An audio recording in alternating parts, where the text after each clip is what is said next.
Pakistan express Faisalabad आने वाली है, जैसा कि आप देख सकते हैं। स्टेशन पे आ चुकी है। ये देखें, बहुत सारे बच्चे जो लड़के व्लॉग बना रहे हैं यहाँ पे।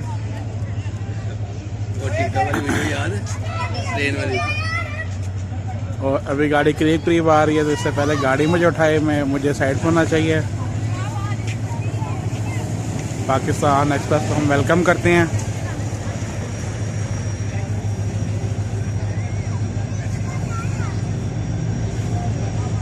बहुत ही प्यारा व्यू है इस वक्त फैसलाबाद। मॉर्निंग का टाइम है, 11 बज चुके हैं सुबह के।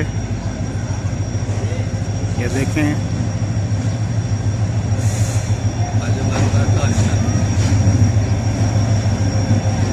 बहुत ही प्यारा मंजर है। Pakistan railway, Pakistan express railway station पे आ चुकी है।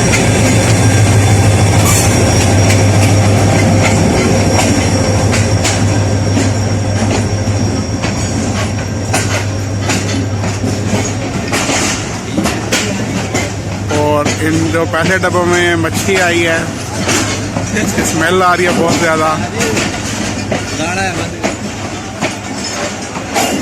पाकिस्तान एक्सप्रेस वेलकम करते हैं हम इसको।